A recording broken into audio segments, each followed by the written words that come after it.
this session. And now it's time to start the Malayalam session. Over to Dr. Mariamma John. Thank you. Ghar Ghar Homeopathic, Har Ghar Homeopathic. എല്ലാവർക്കും നമസ്കാരം. आपका enthusiasm बहुत अच्छा है sir. IFPHന്റെ 1996 പ്രതിദിന zoom വെബിനാറിലേക്ക് എല്ലാവരെയും സ്വാഗതം ചെയ്തുകൊള്ളുന്നു. ഇന്ന് നമ്മുടെ ക്ലാസ് ആരംഭിക്കുന്നതിന് മുമ്പ് ഒരു നിമിഷം ഈശ്വര പ്രാർത്ഥന.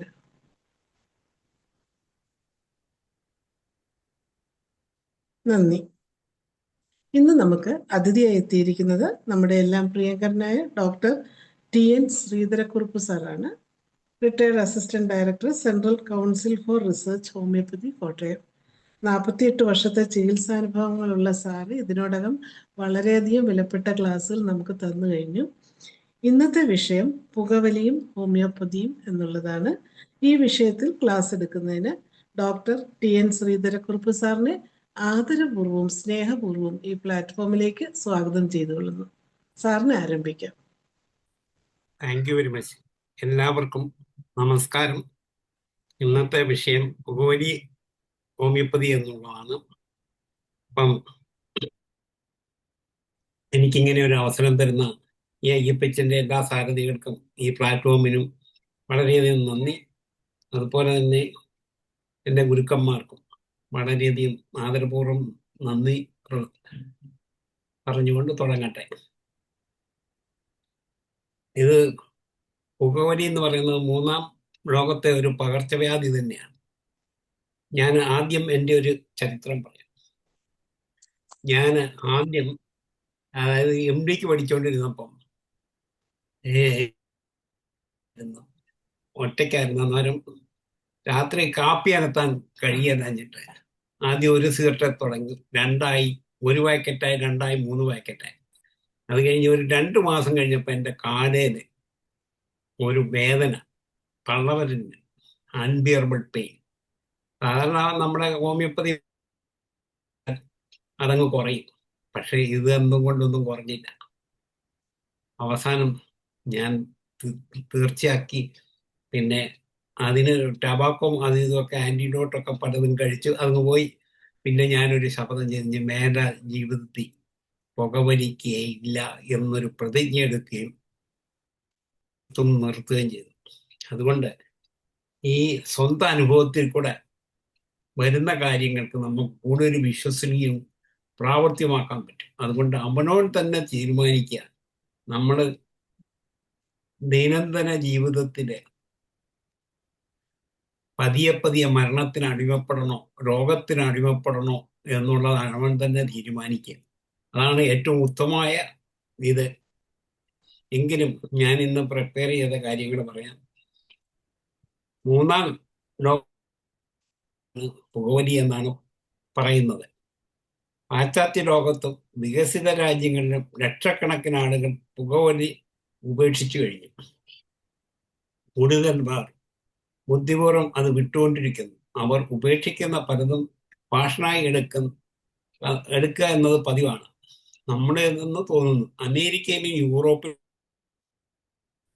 കാരണമായ പുകയിലക്കെതിരെ ദൂരമുള്ളവർ ശബ്ദമുയർത്തി.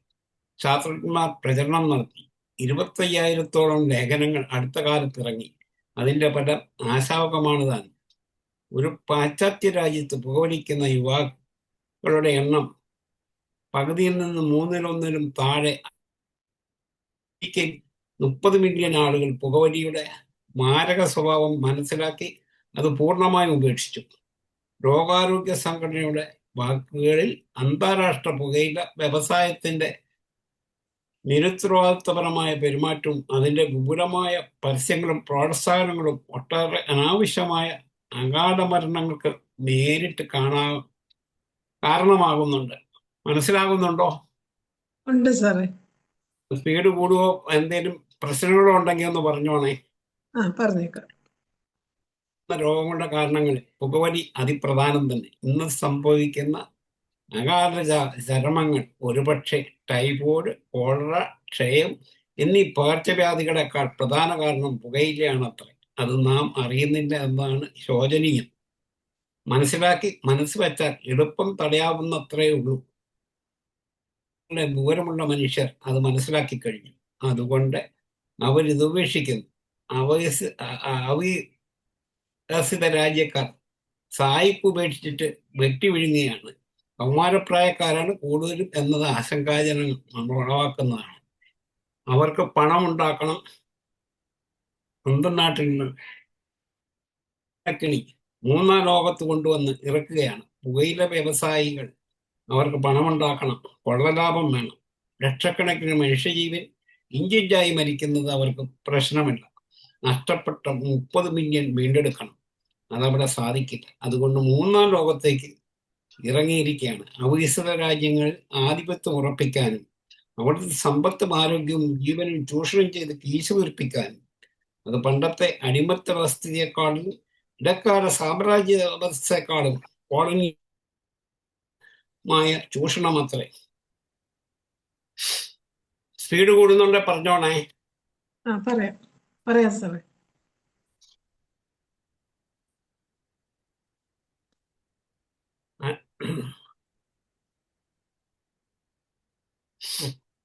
അവിടങ്ങളിൽ നിരോധിച്ചിരിക്കുന്ന എന്തെങ്കിലും ഇവിടെയാണ് വിറ്റഴിക്കുന്നത്. ആരോഗ്യവും ജീവനും പോകുന്നത് അവരുടെ അല്ലല്ലോ. അവർക്ക് പണം മതി. അതിനുള്ള ബലിയാടുകളാകേണ്ട ബുദ്ധിശൂന്യത നാം വെച്ചു പുലർത്തണമോ? അത്തരം സ്വയം നശിപ്പിക്കുന്ന ആതിഥേയ മനോഭാവം പാലിക്കണോ എന്ന് നാം ചിന്തിക്കേണ്ടിയിരിക്കുന്നു. വശീകരണത്തിന് ചൂഷണങ്ങൾക്ക് 20-ാം നൂറ്റാണ്ടിലെ മൂന്നാം ലോകം ഇരയായി തീർന്നുകൊണ്ടിരിക്കുന്നു. ഇവിടങ്ങളിൽ പുകവലിക്കാരുടെ എണ്ണം കൂടുകയാണ്. കഴിഞ്ഞ 2 നൂറ്റാണ്ടിൽ പാശ്ചാത്യ ഇന്ത്യയിലും ആഫ്രിക്കയിലും നിന്നും ധാരാളം പണമുണ്ടാക്കി. ഇനിയും അത് അനുവദിച്ചു കൊടുക്കണമോ? ഈസ്റ്റ് ഇന്ത്യ കമ്പനി ഏഷ്യൻ രാജ്യങ്ങളുടെ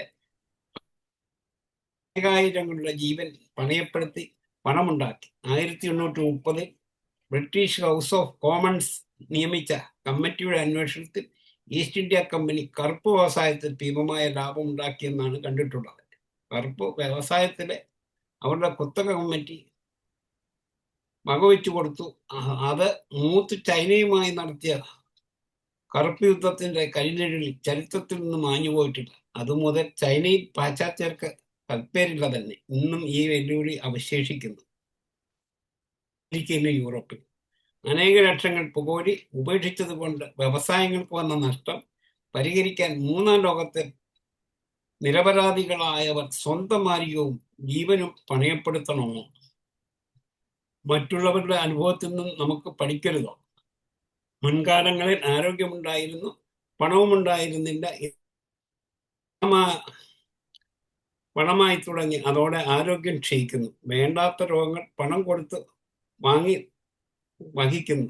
സന്ധ്യയാകുമ്പോൾ കുപ്പിക്കുരച്ചും ചുമച്ചും കാർക്കിച്ചു തുപ്പിയും കാളരാത്രി കഴിക്കേണ്ടി വരുന്നു. അകാലത്ത് അതിദയനീയമായി ശ്വാസം മുട്ടിച്ചാകേണ്ടി വരുന്നു. മോഡിക്കും ഫാഷനും ഷോയ്ക്കും വേണ്ടി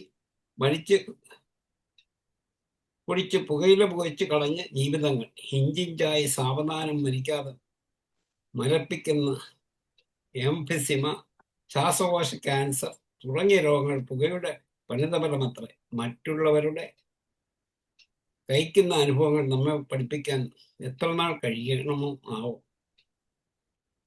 ദുരഭിമാനത്തിന്റെ വിഴുപ്പുകൾ. ആണുങ്ങളാണ് ഭരിക്കണം. ഒരു പുകയ്ക്കാൻ പറ്റാത്ത 4 പേർ കാണുക വലിച്ചു വിടുന്നതാണ് പൗരുഷം. വലിക്കാത്തവൻ ഭാര്യയുടെയും പെൺപിള്ളേരുടെയും മുമ്പിൽ ചെണ്ണയാണ്. ഇതൊക്കെ ദുരിഭാനത്തിന്റെ വിഴുപ്പുകൾ അത്ര. ഇത് പറഞ്ഞപ്പോൾ ഞാനെൻ്റെ ഒരു എക്സ്പീരിയൻസ് പറയാം. ഒരു 2 വർഷം മുമ്പ് ഒരു കല്യാണ വീട്ടിൽ, ഒരു ബന്ധുവിന്റെ കല്യാണ വീട്ടിൽ ചെന്നു. ഞാൻ മദ്യപിക്കുകയില്ല, പുകവലിക്കുകയില്ലെന്നറിയാം. എന്നുവെച്ചാൽ രുചിച്ചൊക്കെ നോക്കിയിട്ടുണ്ട്. അത് ചെറുപ്രായത്തിലാണ്. പിന്നെ അത് കഴിഞ്ഞ് ഒരാൾ വന്നിട്ട് എൻ്റെ കയ്യേൽ ഇങ്ങനെ വന്ന് ഞുണ്ടി അകത്തോട്ട് വരാൻ കണ്ണുകൊണ്ട് കാണിച്ചു. അകത്ത് ചെന്നപ്പോൾ എല്ലാവരും. അത് കഴിഞ്ഞ് അയാളൊരു സിഗരറ്റ് എടുത്ത് നീക്കി. സ്ലോഡ് കഴിക്കാനെന്ന് പറഞ്ഞപ്പോൾ ഒരു സിഗരറ്റ് എടുത്തു. അത് ഞാൻ നിരസിച്ചു. നിശ്ചയിച്ച ഉടനെ എൻ്റെ ഒരു അകന്ന ബന്ധുവാണ്, അയാളുടെ ഭാര്യ ചോദിക്കുക, കള്ളടിക്കുകയും സിഗരറ്റ് വലിക്കുകയും ഇല്ലാത്ത ആണുങ്ങളാണ്. ഇതൊക്കെയാണ് നമ്മുടെ നാട്ടിലെ ചില തെറ്റായ ധാരണകൾ. ഇതെന്റെ ഒരു അനുഭവമാണ്, പങ്കുവെച്ചതേ ഉള്ളൂ. അതിന്റെ പേരിൽ ചില സ്ത്രീകൾ പോലും ആണുങ്ങളെ പുകവലിക്ക് പ്രേരിപ്പിക്കുന്നു എന്നത്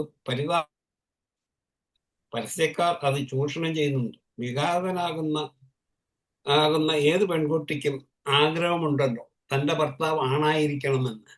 പരസ്യക്കാർ പുതുജോഡികളെ പരസ്യച്ചരക്കായി വിറ്റ് കാശുണ്ടാക്കുന്നു.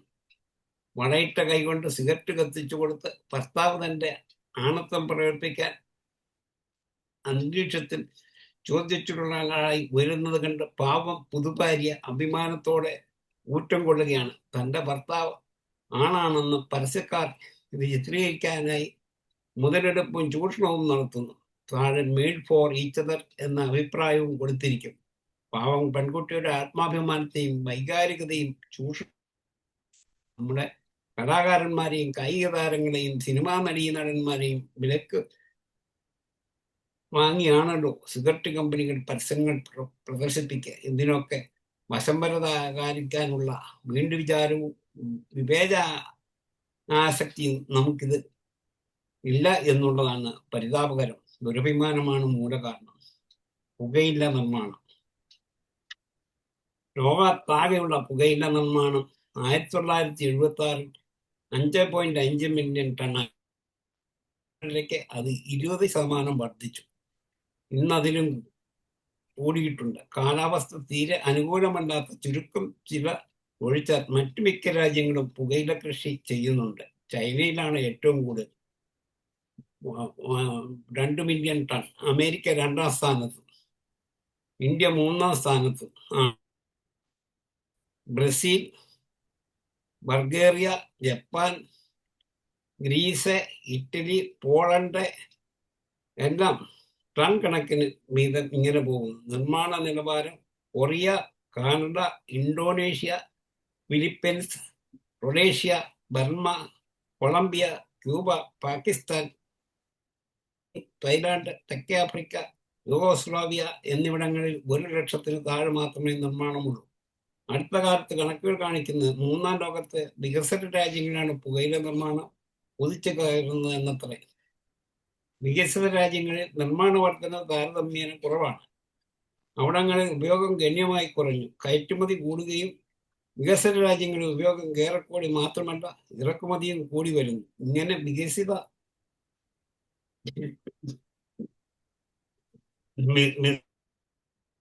പുരോഗതി പ്രാപിക്കാൻ കൊതിക്കുന്ന രാജ്യങ്ങളെ വികസിത രാജ്യങ്ങൾക്ക് ചൂഷണം ചെയ്യാനുള്ള വലിയ ആയുധമാക്കി തീർന്നിട്ടുണ്ട്. പുകയില കയ്യിലുള്ള പണം കൊടുത്ത് സ്വയം നിർധനരായി ആരോഗ്യം കളഞ്ഞ് രോഗം വിലയ്ക്ക് വാങ്ങി പുരോഗതി അവതാളത്തിലാക്കുന്ന 3ാം ലോകത്തെ മുദ്ശൂന്യത ജനത.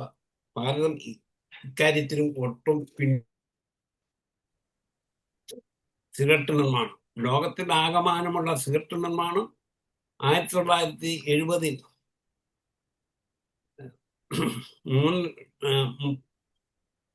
31,80,000 മില്യനായിരുന്നു. അത് 1976 38,50,000 മില്യനായി കൂടി. പിന്നീടുള്ള വർധനവ് അത്രയ്ക്ക് ഗണ്യമല്ല. വിലവർധനയും നികുതി കൂടുതലും ആരോഗ്യത്തിന് ഹാനിയാണെന്ന് മുന്നറിയിപ്പും ബോധവൽക്കരണവും സ്വാധീനിച്ചിട്ടുണ്ടാകാം. അമേരിക്കയിൽ സിഗരറ്റ് ഉത്പാദനം 2% മാത്രം വർദ്ധിച്ചപ്പോൾ ഇവിടെ നിന്നുള്ള കയറ്റുമതി 23% വർദ്ധിച്ചു. അവർ പുകവലി സ്വയം കുറച്ച് അത് മറ്റ് രാജ്യങ്ങളിൽ ഉള്ളവരെ കൊണ്ട് വലിപ്പിച്ച് കൊള്ളലാഭം ഉണ്ടാക്കുന്നു എന്നർത്ഥം. കാനഡയിലും യൂറോപ്പിലും ഗണ്യമായി കുറഞ്ഞിട്ടുണ്ട്. നികുതിയിലും വിലയിലും വന്ന വർധനവ്, തൊഴിലില്ലായ്മ, വരുമാനക്കുറവ്, ആരോഗ്യ പ്രശ്നം, പുകവലി വിരുദ്ധ പ്രകടനം എന്നിവയത്ര കാരണങ്ങൾ. പുകവലി സ്വഭാവം. ലോകാരോഗ്യ സംഘടനയുടെ പഠനങ്ങൾ ഇക്കാര്യത്തിൽ ശ്രദ്ധേയമത്രേ. പുകവലിയും സാമൂഹിക സാമ്പത്തിക വിദ്യാഭ്യാസ നിലവാരവും തമ്മിൽ അനുപാതമാണ് കാണുന്നത്. വെള്ളക്കോളർ ജോലിക്കാരെക്കാൾ കൂടുതൽ നീലക്കോളർ ജോലിക്കാരാണ് പുകവലിക്കുന്നത്. ഉയർന്ന സാമൂഹിക സാമ്പത്തിക വിദ്യാഭ്യാസ നിലവിലുള്ളവരെക്കാൾ താണ നിലവാരത്തിലുള്ളവരാണ് കൂടുതൽ പുകവലിക്കുക. വിദ്യാഭ്യാസം കൂടുമ്പോൾ വഴി പൊതുവെ കുറഞ്ഞായിട്ടാണ് കാണുന്നത്. റഷ്യയിൽ 70% ആളുകൾ പുകവലിക്കുമ്പോൾ അമേരിക്കയിൽ 33%. ഏഷ്യയിലാകമാനം 40% ആണുങ്ങൾ വലിക്കുന്നു. ജപ്പാനിലും ഇന്ത്യയിലും ചിലയിടങ്ങളിലും 70%-ഓളമുണ്ട്. കേരളത്തിൽ ഒട്ടും കുറവല്ല. സ്ത്രീകൾ 30%-ത്തിൽ താഴെ വലിക്കുന്നുള്ളൂ. തെക്കേ അമേരിക്കയിൽ 45% ആണുങ്ങളും 18% പെണ്ണുങ്ങളും പുകവലിക്കാരാണ്. യൂറോപ്പിലും അമേരിക്കയിലും ഗണ്യമായി കുറയുന്നുണ്ട്. സ്ത്രീകളുടെ വലി അത്രയ്ക്ക് കുറഞ്ഞിട്ടില്ല. ഉദ്യോഗസ്ഥകളായ സ്ത്രീകളാണ് പൊതുവെ വലിക്കുക. ആണുങ്ങളുടെ കാര്യത്തിൽ പുകവലിയും വരുമാനവും തമ്മിൽ വിപരീത അനുപാതമാണ് കാണുക. എന്നാൽ സ്ത്രീകളിൽ സമ്പത്തും സ്റ്റാറ്റസും കൂടുതലുള്ളവരാണ് പുകവലി ശീലിക്കുക. എന്തുകൊണ്ട്? മനസ്സിലാകുന്നുണ്ടോ? ഉണ്ട് സാറേ. എന്തുകൊണ്ട് ഇത്രയധികം ആളുകൾ തങ്ങളുടെ ജീവിതം പുകച്ചു കളയാൻ കാരണമെന്ത്? എന്തുകൊണ്ട് കൗമാരപ്രായക്കാർ ചെറുപ്പത്തിലെ ആരോഗ്യം ക്ഷയിപ്പിക്കുന്നു? മാരകരവും കാരണങ്ങൾ പലതുണ്ട്. 2 അടിസ്ഥാനങ്ങൾ കണ്ടെത്താം. അവ പുകവലിയുടെ ഫലത്തിൽ ഉരുത്തിരിയുന്നവയത്രേ. 1 വലിയുടെ ധനാത്മക ഫലങ്ങൾ, പോസിറ്റീവ് എഫക്റ്റ്.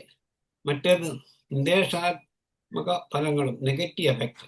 അസാധ്യ അനുഭവം ഉളവാക്കുക എന്നതാണ് ധനാത്മക പിരിമുറുക്കങ്ങളും കുറയ്ക്കുക എന്നത് നിഷേധാത്മക വശവും. ഇവ വിശകലനം ചെയ്ത പല കാരണങ്ങൾ മിഴുവറ്റ് കാണാം. 1 ഉത്തേജനത്തിന്. ചിലർക്ക് അവരെ വിളച്ചുണർത്താൻ അല്പം പുക വേണം.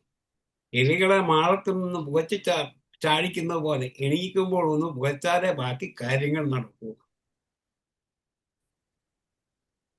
പകരത്തെ ജീവശക്തി സമാഹരിച്ച് പ്രവർത്തനക്ഷമമാക്കാൻ അവർക്ക് പുക വിട്ടാലേ പറ്റുള്ളൂ. തുടർന്നു പോകാൻ ആത്മാവിന് ചൂട് പുകയും വേണം. പകരം മറ്റു വല്ലതും കൊടുത്താൽ ഇക്കൂട്ടരെ പിന്തിരിപ്പിക്കാം. നാരങ്ങാവെള്ളം, തേൻ വെള്ളം, ആസ്വാദ്യമായ സംഗീതം, നടപ്പ്, ഉല്ലാസയാത്ര, വ്യായാമം, പ്രാണായാമം എന്നിവ എല്ലാം കൊള്ളാം. 2 വെറുതെ ഇരിക്കില്ല. ചില ആളുകൾ കയ്യിലും വായിലും വല്ലതും ഉണ്ടാകണം. വല്ലതും സദാ കൈകാര്യം ചെയ്തുകൊണ്ടിരിക്കണം. ചവച്ചും വചനങ്ങൾ പ്രവർത്തിപ്പിച്ചുകൊണ്ടിരിക്കണം. നിർബന്ധിത മുലകുടി മാറ്റത്തോടുള്ള വീനിങ്, കമ്പൽസറി വീനിങ്, പ്രതിഷേധാത്മകം, സദാ വല്ലതും ചവച്ചുകൊണ്ടിരിക്കുന്നത് അത് മതി. കയ്യിൽ പെൻസിലോ പേനയോ ചെറുനാരങ്ങയോ മണമുള്ള പൂക്കളോ ഉണ്ടായാൽ മതി. സിഗരറ്റ് മാറ്റം. വാച്ചിന്റെ ചെയിനിലോ സാരിത്തുമ്പിലോ കൈവിരലുകൾ ഓടിച്ചുകൊണ്ടിരിക്കുന്നത് കാണാറില്ലേ? അതും നിരുപദ്രവമായ പരിഹാരമാർഗമത്രേ. അവർ ഒരിക്കലും വെറുതെ ഇരിക്കില്ല. അവർ അതിപ്രവർത്തകരായിരിക്കും. അപരിചിതമായ സാമൂഹിക സാഹചര്യങ്ങളിൽ അത് കൂടുതൽ പ്രകടമായിരിക്കും. 3 സ്വസ്ഥത കിട്ടാൻ. സ്വസ്ഥത ജോലിക്കിടയ്ക്കോ അത് കഴിഞ്ഞോ തന്റെ ആശ്വാസം കിട്ടാൻ. ഊണ് കഴിഞ്ഞ് ഒരു സുഖം കിട്ടാം. പക്ഷെ വാസ്തവത്തിൽ മരിയുടെ സുഖം തരുന്നത് ജോലി വിട്ട് വണ്ടിയിടത്ത് വന്നിരുന്ന ആൾ ശാരീരികവും മാനസികമായി ആശ്വസിക്കുന്നതുകൊണ്ടാണ് സുഖം. അതായത് നമ്മളറിയാം, ജോലിക്കാരെ വീട്ടിൽ നിർത്തിയാൽ അവർ ഒന്ന് മൂത്രമൊഴിക്കാൻ പോവും, അതിനിടയ്ക്ക് ഒന്നും ഇച്ചിരി വെള്ളം കുടിക്കാൻ പോവും, അതിനിടയ്ക്ക് ഒന്നും വലിക്കാനായിട്ട് കയറും. അങ്ങനെ പല പല പരിപാടിയാണ്. വീട്ടിൽ നിന്നൊക്കെ ഒന്ന് ഒളിച്ചോടാനുള്ള ഒരു പരിപാടിയും കൂടെ. ഉള്ളിൽ ചെന്ന് ഭക്ഷണവും ദഹനപ്രക്രിയയും തന്റെ ആശ്വാസവും അല്പം ഉറക്കവും വരുത്തും. അപ്പോൾ അതോടെ ചേർത്ത് പുകയും കൂടിയാകുമ്പോൾ പുകയിലെയാണ് ആശ്വാസവും സുഖവും നൽകുന്നതെന്ന് ധരിക്കുന്നു. ഇത് അനുബന്ധനം, അതൊരു കണ്ടീഷനിങ് തന്നെ. വിലയില്ലെങ്കിലും ഇതേ ഉണ്ടാകാം. അല്പം നടക്കുകയോ ചാരിയിരിക്കുകയോ നല്ല പാട്ട് കേൾക്കുകയോ ഹോബിയിലോ വിനോദങ്ങളിലോ ഏർപ്പെടുകയോ ചെയ്താൽ മതി, സ്വസ്ഥത കിട്ടും. 3 വഴി. പലർക്കും പുകയില ഒരാശ്രയമാണ്. സമ്മർദ്ദങ്ങളും പിരിമുറുക്കങ്ങളും ഉണ്ടാകുമ്പോൾ ആടാകെ അമ്പരന്ന് പോകുന്നു, ആടി ഉലയുന്നു. അപ്പോൾ 3 വഴിയാകും. മദ്യം, മയക്കുമരുന്ന്, പുകവലി എന്നിവയൊക്കെ ആശ്രയിക്കും. താങ്ങിനായി ആശ്രയിക്കുന്ന ഈ താങ്ങും തണലും നൽകുന്നില്ല. മാത്രമല്ല, അവയിലുള്ള ആശ്രയം മൂത്ത് അവയില്ലാതെ കഴിയാനാകില്ല എന്ന അടിമത്തമാകും. ശരീര രോഗാവസ്ഥയാകും. മനസ്സ് കൂടുതൽ ഉണ്ടാകും. പിരിമുറുക്കം കൂടുന്നതല്ലാതെ കുറയില്ല. പ്രതിരോധ ശക്തി ക്ഷയിച്ച് മനസ്സ് ദുർബലമാകുകയും സമ്മർദ്ദ സാഹചര്യങ്ങൾ ഉണ്ടാകുകയും ചെയ്യും. ഞങ്ങളുടെ ഒരു സ്പെസിഫിക് പറയുന്നില്ല, എല്ലാവർക്കും പറഞ്ഞാൽ അറിയാം. നമ്മുടെ കോട്ടയത്ത് പഠിച്ചോടുള്ള ഒരു മുമ്പ് ഒരു സിഗരറ്റ് വളരെ വേഗത്തിൽ വലിച്ചതിന് ശേഷം എന്നും കയറുള്ളായിരുന്നു ക്ലാസ്സിൽ. പുള്ളിക്ക് അതില്ലാതെ പറ്റിയല്ല. പലരും ഇതിൻ്റെ അകത്ത് കേൾക്കുന്നവരുണ്ട്, അത് ആരാണെന്ന് അവർക്കറിയാം. അതുകൊണ്ട് പേരൊന്നും പറയല്ല, സബ്ജക്റ്റും പറയല്ല, വെറുതെ എല്ലാവർക്കും മനസ്സിലാവും. നല്ല ക്ലാസ്സാണ്. പുള്ളിക്കൊന്ന് 2 പുകയെടുത്തെറിഞ്ഞങ്ങോട്ട് ശരിയാകും. 3 മണി ആഗ്രഹിക്കുന്നവർ ലഹരി ഉപേക്ഷിക്കാൻ തയ്യാറാകണം. സമ്മർദ്ദങ്ങൾ അധികം അനുഭവപ്പെടാത്ത ആഴ്ചകളിൽ പുകവലിയോട് വിട പറയുക. പിന്മാറ്റ സ്വാസ്ഥ്യങ്ങളെ എളുപ്പം നേരിടാം. സമ്മർദ്ദങ്ങളെ തരണം ചെയ്യാൻ ഇതര ആരോഗ്യപരമായ മാർഗങ്ങൾ സ്വീകരിക്കുക. പിന്നാലെ പ്രതിപാദിക്കുന്നതാണ് ആർട്ടിക്. നിക്കോട്ടിൻ ആസക്തി ഉളവാക്കും. പലർക്കും വലിച്ചു തുടങ്ങിയാൽ പിന്നെ നിയന്ത്രിക്കാനുമില്ല. ആശ്രയം കൂടിക്കൂടി ആർത്തിയാകും. രാവിലെ എണീറ്റാൽ പ്രാഥമിക കഴിയുന്നവരെ പോലും വിട്ടു നിൽക്കാനാവില്ല. പ്രാഥമിക ആവശ്യങ്ങൾക്ക് മുമ്പ് തന്നെ ഒന്ന് പുകയ്ക്കണം. സിഗരറ്റ് വായിലിരുന്നാലേ വയറ്റിൽ നിന്നും പോകും. അത് അനുബന്ധനമത്രേ. ആദ്യം മാത്രം ടോയ്ലറ്റിൽ പോകുമ്പോൾ ഓരോ സിഗരറ്റ് കത്തിച്ചു കൊണ്ടുപോയി പിന്നെ സിഗരറ്റ് ഇല്ലാതെ ടോയ്ലറ്റിൽ പോയാൽ കാര്യം നടക്കില്ല എന്നാണ്.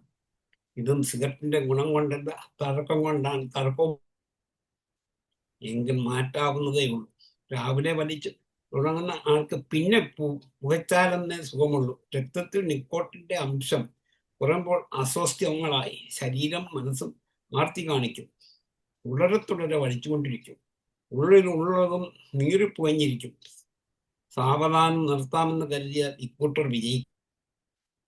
പാടെ എന്നേക്കുമായി ഉപേക്ഷിക്കുക എന്നത്ര പ്രായോഗികമായി പ്രകടമാകും.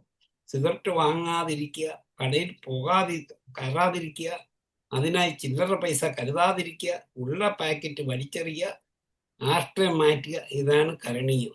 ധാരാളം വെള്ളം കുടിക്കുന്നതും പ്രാണായാമം ചെയ്യുന്നതും. ഇതിൽ ആരെങ്കിലുമൊക്കെ വലിക്കുന്നവരുണ്ടെങ്കിൽ അവർക്ക് ഇതൊക്കെ പ്രയോജനപ്രദമാണ് എന്നാണ് എൻ്റെ വിചാരം. പലർക്കും നിർത്തണമെന്നുണ്ട്, പക്ഷെ എങ്ങനെ പറ്റും എന്നുള്ളത് അറിയാത്തവരാണ് കൂടുതലും. എനിക്ക് പല രോഗികളെ എനിക്ക് കിട്ടിയിട്ടുണ്ട്, അവരെയൊക്കെ നിർത്തുന്നു. അപൂർവം ചിലർക്ക് നിർത്താൻ പറ്റാതെ വന്നിട്ടുണ്ട്. കൂടുതൽ ആൾക്കാരിനെ എനിക്ക് നിർത്താൻ സാധിച്ചു. മരുന്നും മന്ത്രവും തന്ത്രവും ഒക്കെ കൊണ്ട് പറ്റിയിട്ടുണ്ട്.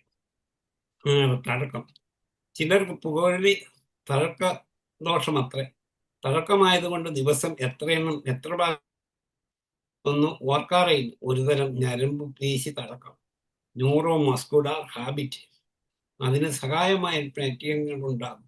കാപ്പികുടി, ഇടവേള, മാനസിക സമ്മർദ്ദങ്ങൾ, കൂട്ടുകാർ, ഇതൊക്കെ വലിക്ക് പറ്റിയ സാഹചര്യങ്ങളാണല്ലോ. മനഃപൂർവ്വം ശ്രമിച്ചാൽ മാറ്റാനോ. കോഫി ബ്രേക്ക് എടുത്ത് വെറുതെ ഇരിക്കരുത്. ഊണ് ഒത്തിപ്പിടിച്ചിരിക്കാതെ അല്പം നടക്കാൻ പോവുക, പാട്ട് കേൾക്കുകയോ വിനോദങ്ങളിൽ ഏർപ്പെടുകയോ സ്വല്പം ഒന്നിച്ച് റെസ്റ്റ് ചെയ്യുകയോ ആവാം. പഴക്കം എളുപ്പം മാറ്റാനായെന്ന് വരില്ല. സിഗരറ്റ് വലിച്ചെറിഞ്ഞത് കൊണ്ട് മാത്രമാണ് പഴക്കം ഉരുത്തിരിയുന്ന രീതി പ്രതിവിധി അവലംബിക്കണം. വലി ഞരമ്പുകളെയും മാംസപേശികളെയും ബാധിക്കുന്ന ന്യൂറോ മസ്കുലർ ഹാബിറ്റാണ്. അതിന് ശരീരവും മാനസികമായ വശങ്ങളുണ്ട്. ശാരീരികമായ ആസക്തിയും ആശ്രയവും വളരുന്ന പുകയിലെ നിക്കോട്ടിൻ ഞരമ്പ് കോശങ്ങളെ ഉത്തേജിപ്പിക്കും. 19ാം നൂറ്റാണ്ടിൽ ഡോക്ടർ ജോൺ ന്യൂപോർട്ട് ലാംഗ്ലെ ആണിതിന് കണ്ടെത്തിയത്. ഞരമ്പുകളുടെ പ്രചോദനങ്ങൾ നെർവ് ഇമ്പൾസസ് ചെയ്യുന്നത് പോലെ തന്നെ നിക്കോട്ടിനും അസൈറ്റിൽ കോളിൻ എന്ന രാസപദാർത്ഥവും ഉത്തേജനവും മറ്റു ചിലപ്പോൾ ശമനവും ആകാം. അതുകൊണ്ടാകാം പുകയില ചിലർക്ക് ഉത്തേജനവും വേറെ ചിലർക്ക് ശമനവുമായി അനുഭവപ്പെടാറുണ്ട്. സാധാരണ ശാന്തമായ സാഹചര്യങ്ങളിൽ നിക്കോട്ടിൻ സമ്മർദ്ദം കൂട്ടും. മറിച്ച് മാനസിക സമ്മർദ്ദം അനുഭവപ്പെടുമ്പോൾ പണി തുടങ്ങിയാൽ നിക്കോട്ടിൻ രക്തസമ്മർദ്ദം കുറച്ചേക്കാം. നിക്കോട്ടിൻ കൂടാതെ തന്നെ ഈ വക പൊരുത്തപ്പെടലുകൾ നടത്തേണ്ടി വരും. അതിന് ശരീരം സജ്ജമാക്കണം. ഈ തയ്യാറെടുക്കൽ അനുഭവപ്പെടുന്ന അസ്വസ്ഥതകളാണ് പിന്മാറ്റ സ്വാസ്ഥ്യങ്ങൾ. അതേപ്പറ്റി പിന്നാലെ പ്രതിപാദിക്കുക. അതായത് വിട്രോവൽ സിംറ്റംസ് ഉണ്ടാകും. ഇത് കാപ്പിക്കാണെങ്കിലും ചായക്കാണെങ്കിലും കണ്ണിനാണെങ്കിലും എല്ലാത്തിനും ഈ വിട്രോവൽ സിംറ്റം മാനസികമായി തർക്കം ചില ദുഷ്യങ്ങൾ പഠിപ്പിക്കും. അനുബന്ധനം, അതായത് കണ്ടീഷനിങ് മൂലമാണ് ഇത് സ്ഥിരീകരിക്കുക. ദിനചര്യങ്ങളോട് ചേർത്ത് വലി, ദിനചര്യ നടക്കണമെങ്കിൽ വലിച്ചാലേ പറ്റൂ എന്നാണ്. വലിയാണ് ദിനചര്യ ക്രമമായി നടത്തുന്നത് എന്ന ധാരണ വളരും. വയറ്റിൽ നിന്ന് പോകുന്നതും ഉറക്കം മാറാനും ഊണ് കഴിഞ്ഞ് ഉഷാറാകാനും ഒക്കെ വലിയ അത്യാവശ്യമായി വേണ്ടിവരും. ഇപ്പറഞ്ഞതൊന്നും നടക്കുന്നത് വലിയ ഗുണം കൊണ്ടൊന്നുമല്ല, ചേർത്ത് ശീലിച്ചുകൊണ്ടുള്ള ബന്ധപ്പെടുത്തൽ മാത്രം മാറ്റി. സമ്മർദ്ദം അകറ്റാൻ വലിക്കുന്നയാൾ വലിയാണ് സമ്മർദ്ദം അകറ്റുന്നതെന്ന് കരുതുന്നു. വാസ്തവത്തിൽ സമ്മർദ്ദം കുറഞ്ഞ് സ്വസ്ഥമാകുന്ന അവസരത്തോട് ചേർത്ത് പുകവലിക്കുന്നത് കൊണ്ടാണ് വലിയാണ് സമ്മർദ്ദത്തിന് കാരണം എന്ന് തോന്നുന്നു. പലപ്പോഴും വലിക്കുന്നയാൾ സമ്മർദ്ദ സാഹചര്യങ്ങളെ ഒഴിവാക്കുന്നു. അതിന് ഇത്ര അഭികാമ്യമായ മാർഗങ്ങളാകാമല്ലോ. വലിക്കുമ്പോൾ ശ്രദ്ധ കുറച്ചു നേരത്തേക്ക് സമ്മർദ്ദ സാഹചര്യങ്ങളിൽ നിന്ന് മാറി വലിയുടെ ചലനത്തിലും പ്രവൃത്തിയിലും മുഴുകുന്നു. അത് സമ്മർദ്ദ അവബോധം കുറയ്ക്കും, സ്വസ്ഥത ഉളവാക്കും. എന്നാണ് സംഭവിക്കുന്നത്. ഇതിന് വലി വേണമെന്നില്ല. പകരം വ്യായാമമോ വിനോദമോ ഉല്ലാസയാത്രയോ എന്തെങ്കിലും ആകാം. തർക്കം ശീലിപ്പിക്കുന്ന ഒട്ടേറെ പരിചിത സാഹചര്യങ്ങളുണ്ട്. ചായയും സിഗരറ്റും ചിലർക്ക് റൊട്ടിയും ബട്ടറും പോലെയാണ്. സിഗരറ്റ് കയ്യിൽ നിന്ന് എരിഞ്ഞില്ലെങ്കിൽ കാപ്പിയോ ചായയോ ഇറങ്ങില്ല. രാവിലെ ഉണർന്നാൽ കിടക്കയിൽ നിന്നും പൊങ്ങണമെങ്കിലും ഒന്ന് പുകവിടണം. ബെഡ് കോപ്പിയും പുകയും ഒന്നിച്ചാൽ കൊള്ളാം. ചിലർക്ക് കൂട്ടുകാരെ കൂടുമ്പോഴായിരിക്കും കമ്പനിക്ക് വേണ്ടി. പഴക്കം എണ്ണത്തിലേറിയ മാറ്റാൻ കൂടുതൽ ബുദ്ധിമുട്ടാകും. സാധാരണ രീതിയിൽ വലിക്കുന്നയാൾ ദിവസം വലിക്കുന്നുണ്ടാകും. ശരാശരി ആണ്ടിൽ 10,000 സിഗരറ്റ് വച്ചാൽ ഒരു സിഗരറ്റിൽ നിന്നും 10 പ്രാവശ്യമെങ്കിലും പുകയിടും. അങ്ങനെ നോക്കിയാൽ ദിവസം 250 പ്രാവശ്യം കായ് വായിലേക്ക് പോകുന്നുണ്ടാവും. ആണ്ടിൽ 1,00,000 പ്രാവശ്യം. ഇത് ഊണിനും അതിനു പുറമെയാണല്ലോ. അങ്ങനെ സദാ വായിലേക്ക് പോകുന്ന ശീലം മറ്റൊരു സുബോധ പ്രവൃത്തി ഇത്രയധികം പ്രാവശ്യം ആവർത്തിക്കുന്നുണ്ടാകില്ല. ഈ തരക്കം ഇങ്ങനെ ഏറിയാൽ അത് സദാ വേണമെന്നാൽ കയ്യിൽ സദാ സിഗരറ്റ് ഉണ്ടാകണം. അതെപ്പോഴും പൊഞ്ഞുകൊണ്ടേ ഇരിക്കണം. ഇടവിട്ട് വലിക്കണം. തുടർച്ചയായി തന്നെ വേണം എന്ന അഭിമാനപ്രദമായി എനിക്ക് പലർക്കും അറിയാം. ഇതുകൊണ്ട് ആൻജൈനോത്രോബോബ്ലിറ്റൻസ് വന്ന് പലരും മരിച്ചതായിട്ടും കാലും മുറിച്ചതായിട്ടുമുള്ള പലരെയും ഞാൻ കണ്ടിട്ടുണ്ട്. പലരും കിടക്കുമ്പോഴും കാലും മുറിച്ച് കിടക്കുമ്പോഴും മരിക്കുന്ന കണ്ടിട്ടുണ്ട്. തഴക്കം മാറ്റാൻ നല്ല വഴക്കം വേണ്ടി വരും. ഒറ്റയടിക്ക് മാറിയെന്ന് വരില്ല. ഒന്ന് വലിച്ചെറിഞ്ഞത് കൊണ്ടായില്ല, ഏറെനാൾ ശ്രമിക്കേണ്ടി വരും. ഇടയ്ക്ക് വഴുതി വീണെന്ന് വരാം. പക്ഷെ വീണ്ടും തുടരുന്നുള്ള എളുപ്പ വഴികൾ പിന്നാലെ വിവരിക്കുന്നതാണ്. വ്യക്തിത്വ പ്രത്യേകതകൾ. സ്വന്തം വ്യക്തിത്വത്തിലെ പ്രത്യേകതകളാണ് ചിലരുടെ വലിയുടെ കാരണം. കുടുംബത്തിലെയോ സമൂഹത്തിലെയോ ചിലർ തങ്ങളെ ആക്ഷേപിക്കുകയോ അധിക്ഷേപിക്കുകയോ ചെയ്തെന്ന് വരാം. ചിലപ്പോൾ മാതാപിതാക്കളിൽ നിന്നുള്ള തിരസ്കരണമാകാം, കൂട്ടുകാരിൽ നിന്നുള്ള ഒറ്റപ്പെടുത്തലാകാം, അധ്യാപകന്റെ പരിഹാസം ഒറ്റപ്പെടുത്തലാകാം. ഇതൊക്കെ കൊണ്ട് തങ്ങൾ ഒന്നുമില്ലെന്നോ, തങ്ങളെ ആർക്കും വേണ്ടെന്നോ, തങ്ങൾക്ക് ഒന്നിനും കഴിവില്ലെന്നോ ഉള്ള വ്യക്തതാബോധവും ആത്മനിന്ദയും സ്വയം അപമതിക്കലും സമൂഹത്തിൽ ഞങ്ങൾ അനുയോജ്യരല്ല, അധികപ്പെട്ടാണ് അത്ര എന്ന ധാരണ ഉപരിക്ക് കാരണമാകും. പെട്ടെന്ന് ക്ഷീണിക്കുന്നവരും ബോളടിക്കുന്നവരും എളുപ്പം വികാരങ്ങൾ വ്രണപ്പെടുത്തുന്നവരും മൂക്കത്തരിശമുള്ളവരും തൊട്ടാവാടി സ്വഭാവക്കാരും അവരുടെ താൽക്കാലിക മാനസികാവസ്ഥയ്ക്ക് പരിഹാരമായി പുകയില ആശ്രയിച്ചേക്കാം. മനപ്രയാസം, ദുഃഖം, അരിശം എന്നിവയ്ക്ക് പ്രതിവിധിയായിട്ടാകാം. കുറുക്കുവഴിയോ എളുപ്പവിദ്യയോ ഒക്കെയാണ്. അനുകരണപ്രമം. ഒട്ടേറെ ചെറുപ്പക്കാർ ഇക്കാര്യത്തിൽ പ്രായമായവരെ കണ്ണടച്ച് ഇരിക്കുകയാണ്. അല്പസ്വല്പം വലിയും ഒടിയും വട്ടത്തിലും പ്രായപൂർത്തിയുടെ ലക്ഷണമാണെന്നാണ് മുതിർന്നവർ കാണിക്കുന്നതെന്നും കാണിച്ചു കൂട്ടിയാൽ തങ്ങളെയും മുതിർന്നതായി അംഗീകരിക്കുന്നു. അതുകൊണ്ടാണ് അവരെ അനുകരിക്കാനുള്ള വ്യഗ്രതയാണ്. അല്പസ്വല്പം തുടങ്ങി നിയന്ത്രണാതീതമാകുന്ന ഇക്കാര്യത്തിൽ അനുകരണമാണ്. എന്തിനു വേണ്ടി എന്ന് ചോദിച്ചാൽ പല ഉത്തരങ്ങളാകും കിട്ടുക. എല്ലാം രണ്ടാം തരം ലക്ഷണങ്ങൾ: താൽക്കാലിക ലാഭം, ഉത്തേജനത്തിന്, ഉന്മേഷത്തിന്, ഉണർവ് കിട്ടാൻ, ഉറക്കം കളയാൻ, ഉന്മാദത്തിനും പുതുമയും സുഖാനുഭൂതിക്കും പുരുഷത്വം സ്ഥാപിച്ചെടുക്കാൻ, പ്രായമായി എന്ന് കാണിക്കാൻ, ആളുകളി അകറ്റാൻ, ജീവിത പ്രശ്നങ്ങളെ നേരിടാൻ, സമ്മർദ്ദങ്ങൾ അകറ്റാൻ, പ്രതിസന്ധികളെ തരണം ചെയ്യാൻ, സ്വസ്ഥത കൈവരിക്കാൻ, നിബന്ധനകളെ എതിർക്കാൻ, നിത്യാഹങ്ങളിൽ നിന്ന് രക്ഷപ്പെടാൻ, യഥാർത്ഥങ്ങളിൽ നിന്ന് ഓടിയൊളിക്കാൻ, കൂട്ടുകാർക്കിടയിൽ സ്ഥാനം നിലനിർത്താൻ, ഇങ്ങനെ പല പ്രയോജനങ്ങളും പുകവലിക്കുന്നവർക്ക് സ്വയം നീതീകരിക്കാൻ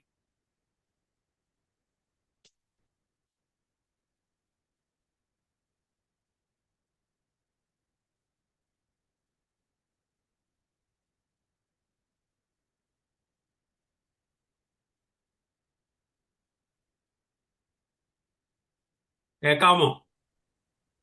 ഇടയ്ക്കൊന്ന് പോയി സാറിന്റെ നെറ്റൊന്ന് പോയി. ഇപ്പൊ ശരിയായി. സാധനം ഞാൻ കണ്ടു. പ്രേരിപ്പിക്കുന്ന സാഹചര്യങ്ങൾ: മാതാപിതാക്കളുടെയും ജ്യേഷ്ഠ സുഹൃത്തുക്കൾ, കൂട്ടുകാർ, കൂട്ടുകെട്ടുകൾ, മദ്യപാനാശ്രയം, മയക്കുമരുന്നാസക്തി, പുതിയ അനുഭവങ്ങളും സാഹസികങ്ങളും. കൂട്ടുകൂടുമ്പോൾ മാന്യതയ്ക്ക് ആളാകാൻ, അംഗീകാരത്തിന് ആണത്വം കാണിക്കാൻ, തനിയെ ഏകാന്തതയും വിഷാദവും അകറ്റാൻ, ക്ഷീണവും വിരസതയും അകറ്റാൻ, ഇടവേളകളിൽ ക്ഷീണം മാറ്റാൻ, ഉന്മേഷത്തിന്,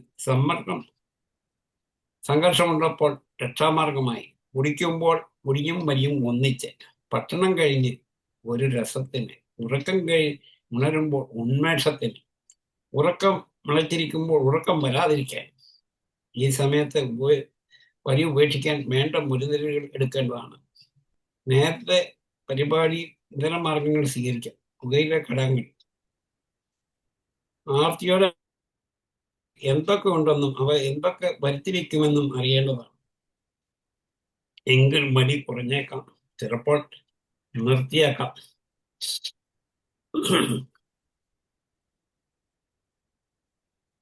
നാലായിരത്തോളം സംയുക്തങ്ങൾ പുകയിലുണ്ട്. കാർബൺ മോണോക്സൈഡ്, നിക്കോട്ടിൻ, അടിസ്ഥാന ഘടകങ്ങൾ. ഇവ വിഷാംശം കടന്നതും നശീകരണ ശക്തി ഉള്ളതുമത്രേ. ഇവയ്ക്ക് പുറമെ നൈട്രജൻ, ഹൈഡ്രജൻ സൈനൈഡ്, സൾഫർ തുടങ്ങിയവയുടെ ഓക്സൈഡുകളും ഇതര വിഷവസ്തുക്കളുമുണ്ട്. ചിലത് ശരീരത്തിലെ പരമ്പരാഗത വസ്തുക്കളെ നശിപ്പിക്കും, ചിലത് ക്യാൻസർ ഉണ്ടാക്കും, മറ്റു ചിലത് കോശങ്ങളെ വിഷലിപ്തമാക്കും. മോണോക്സൈഡും ടാറുമാണ് മാരകമായ ദോഷം ചെയ്യുന്നത്. അവ അതിവേഗം രക്തത്തിൽ കലർന്ന് കോശങ്ങളിലെത്തും. അളവും കാഠിന്യവും സമയമനുസരിച്ച് വിഷത്ത് കൂടിയോ കുറഞ്ഞോ ഇരിക്കും. നിക്കോട്ടിൻ: കാർബൺ, ഹൈഡ്രജൻ, നൈട്രജൻ എന്നിവയുടെ സംയുക്തമാണ് നിക്കോട്ടിൻ എന്ന വിഷവസ്തു. അത് മാരകമായ വിഷം തന്നെ. 60 മില്ലിഗ്രാം നിക്കോട്ടിൻ ഒരുമിച്ചുള്ളിലായ ആളടിഞ്ഞത് തന്നെ മരണം തീർച്ച. ഒരു സിഗരറ്റിൽ ശരാശരി മില്ലിഗ്രാം നിക്കോട്ടിൻ ഉണ്ടാകും. അപ്പോൾ ദിവസം 20-25 സിഗരറ്റ് വലിക്കുന്ന ആത്മഹത്യക്ക് വേണ്ട വിഷം ഉള്ളിലാക്കുന്നുണ്ട്. പെട്ടെന്ന് മരിക്കുന്നില്ലെന്ന് മാത്രം, ഇഞ്ചിഞ്ചായി മരിക്കുന്നു. സിഗരറ്റ് കത്തിച്ച് പിടിച്ച് വലിയും. പലപ്പോഴായി അല്പാൽപ്പം വലിച്ചത് കൊണ്ടും ഇടവിട്ട് മാത്രം സിഗരറ്റ് കത്തിക്കുന്നതുകൊണ്ടും കുറെ നിക്കോട്ടിന് ലിവർ പെട്ടെന്ന് ജാഗരണം ചെയ്ത് മൂത്രത്തിലൂടെ പുറന്തള്ളുന്നതുകൊണ്ടാണ് ആൾ ഉടനെ പിടഞ്ഞു വീണു മരിക്കാത്തത്. ചെറിയ അളവിലായാലും നിക്കോട്ടിൻ ഹൃദയമിടിപ്പ് കൂട്ടും. ഹൃദയമിടിപ്പ് ക്രമത്വത്തിന്റെ അതീതമായി താളം തെറ്റിക്കും. രക്തത്തിന്റെ ഓട്ടം കൂട്ടും. ഓക്കാനമുണ്ടാകും. മനം മറിച്ചിലും ഛർദിയും ഉണ്ടാകും. ശ്വാസം മുട്ടലും തളർച്ചയും ഉളവാക്കും. ഹൃദയമിടിപ്പിന്റെ വേഗത 24 മണിക്കൂറിൽ 1000 എന്ന തോതിൽ വർദ്ധിക്കുന്നു. ദിവസം 10,000 പ്രാവശ്യം കൂടുതൽ ഇടിക്കേണ്ടി വരുന്നതുകൊണ്ട് ഹൃദയത്തിന്റെ ജോലിഭാരം ഏറെ കൂടും. ഹൃദയസ്തംഭനത്തിന് കാരണമാകും. നിക്കോട്ടിൻ മറ്റു മയക്കുമരുന്നുകളെ പോലെ ആസക്തി ഉളവാക്കും. വലിയുടെ സുഖാനുഭൂതികളും ആസ്വാദ്യതയിലും ആസക്തി വളർത്തി ശാരീരികവും മാനസികവുമായ ആശ്രയത്തിലും അടിമപ്പെടലിലും എത്തിക്കും. പിന്നെ എളുപ്പം രക്ഷപ്പെടാനാവില്ല. പുകവലിക്കുമ്പോൾ വായിലെയും തൊണ്ടയിലെയും ശ്വാസകോശങ്ങളുടെയും നേരിയ പുകയിലൂടെ നിക്കോട്ടിൻ 90% ആഗിരണം ചെയ്യുന്നു. അതുള്ളിൽ ചെന്ന് ഹൃദയമിടിപ്പും രക്തസമ്മർദ്ദം കൂട്ടും. രക്തക്കുഴൽ ചുരുങ്ങി ശരീരത്തിലേക്ക് രക്തപ്രവാഹം കുറയ്ക്കും. കാഴ്ച വികലമാകും. ശരീരത്തിലെ ഗ്രന്ഥികളുടെ പ്രവർത്തനം മന്ദിച്ച് ശ്രമങ്ങളുടെ അളവ് കുറയും. ഉമിനീർ പ്രഭാവം കുറഞ്ഞുകൊണ്ട് തൊണ്ട വളരാറുണ്ട്. പ്രഭാവം തടഞ്ഞും കുറച്ചും ദഹന വിഭാഗത്തെ പ്രത്യേകിച്ച് കുടലിൽ പരുക്കളുണ്ടാക്കും. അധികമുള്ള ദഹന അമ്ലങ്ങളെ ചേർത്ത് നിർവീര്യമാക്കി ബൈകാർബണേറ്റുകളാണ്. അവ കുറഞ്ഞാൽ അമ്ലങ്ങളെ കൂടുതൽ വ്യക്തികളിൽ മുറിവേൽപ്പിക്കും. അത് പിന്നെ വ്രണവും പരുക്കളുമാകും. അങ്ങനെ അൾസർ രോഗങ്ങളാകും. ദഹനത്തെ തടസ്സപ്പെടുത്തും. അതുവഴി മലബന്ധം അനുഭവപ്പെടും. ശരീരത്തിന്റെ ബാഹ്യ ഭാഗങ്ങളിൽ ത്വക്കിലെയും കൈകാലുകളെയും രക്തപ്രവാഹം കുറയുന്നത് വഴി ത്വക്കിലെ ഊഷ്മാവ് താഴുന്നു. കുളിരും വിറയലും അനുഭവപ്പെടും. ചൂടാക്കാനായി മരിക്കുന്ന ആത്യന്തികമായി ശരീരത്തിലെ ചൂട് കുറച്ച് ദേഹം തണുപ്പിക്കുന്നു ആണ് ചെയ്യുന്നത്. ശരീരത്തിൽ ചൂട് കൂടുതലുള്ളവരാണ് പ്രായണ പുകവലി ശീലമാക്കുന്നത്. Carbon monoxide, കാർബണും ഓക്സിജനുമാണിത്.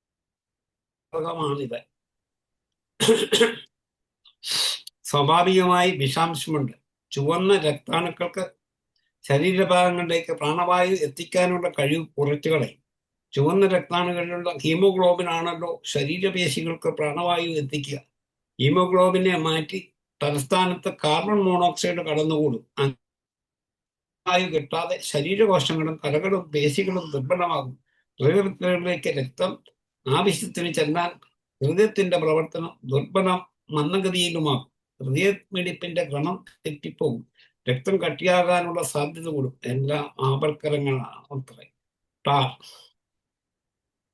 വേറെ ഏതാണ്ട് 4000-ഓളം രാസവസ്തുക്കൾ അടങ്ങിയ കറുത്തിരുണ്ട ഒട്ടിപ്പിടിക്കുന്ന ഒഴിച്ച ദ്രവരൂപത്തിലുള്ള പദാർത്ഥമാണ് ടാർ. അത് കാർബണാണ് മുഖ്യ ഘടകം. ശ്വാസകോശങ്ങളുടെയും ശ്വാസകോശത്തിലെയും നേരിയ വായുവാഹരിക്കുഴലുകൾക്കുള്ളിൽ പറ്റിപ്പിടിച്ചിരുന്ന ടാർ വായുപ്രവാഹം ദുഷ്കരമാക്കും. തലമുടി നാര് പോലുള്ള CB എന്ന തന്തുക്കൾ പൊടിപടലങ്ങളെ ശ്വാസക്കുഴലുകളിൽ നിന്ന് തുടച്ചു മാറ്റാറുണ്ട്. എന്നാൽ ടാർ കടന്നുകൂടിയാൽ ഈ തന്തുക്കളെ തളർത്തിക്കളയും. പൊടിപടലങ്ങളുടെയും ടാറും കൂടി മാരകം ക്യാൻസറാണ് പുകവലിയുടെ മുഖ്യ ദോഷഫലം. ടാറിനുള്ള ബെൻസോപൈറിൻ എന്ന വസ്തുവാണ് ക്യാൻസർ ഉണ്ടാക്കുന്ന പ്രധാന ഘടകം. ഇതര ഘടകങ്ങൾ hydrogen sulphide, hydrogen cyanide, ammonia, phenol, formic acid, acetic acid, benzoic acid, arsenic, ഇങ്ങനെ നിരവധി രാസഘടനകൾ പുകയിലുണ്ട്. എല്ലാം വിഷാംശം ഉള്ളത് തന്നെ. സ്പീഡ് കൂടുതലുണ്ടോ? ഇല്ല സാറേ, കറക്റ്റ്. എത്ര മിനിറ്റ് ആവും? ഒരു 5 മിനിറ്റ്. 15 മിനിറ്റാണ് ഉള്ളത്. അന്നേരം ഒരു 10 മിനിറ്റ് കൂടെ പോവാം. അത് കഴിഞ്ഞ് ഇത് മുന്ന് തീരിയല്ല. രണ്ടാമത്തെ ഒരു ഭാഗം പിന്നീട് എടുക്കാം. ചികിത്സയും കുറെ കേസസും. ഒരു കവൾ പുകയിലുള്ളത് nitrogen 58%, oxygen 12%, carbon dioxide 13%, hydrocarbons 2%, aldehydes 0.7%, ketones 0.5%, carbon monoxide 3.5%, ആസിഡുകൾ 4%, നിഷ്പക്ഷ സംയുക്തങ്ങൾ 1.3%, നൈട്രേറ്റ്സ് 0.3%, വെള്ളം ബേസസ് 0.5%, പലവക വസ്തുക്കൾ 2%. ഇത്രയാണ് ഒരു കവൾ പുകയ്ക്കകത്ത് കാണുന്ന സാധനങ്ങളാണ്. പുകയുടെ സംഭാവനകൾ കാര്യമായ ഗുണമൊന്നുമില്ല.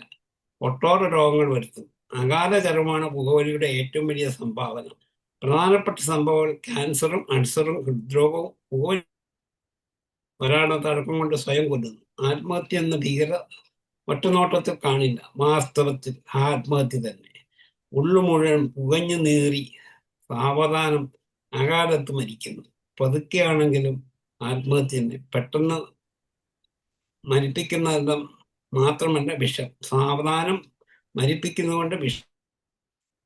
ആത്മഹത്യ തന്നെ. അറിയാത്ത രഹസ്യം.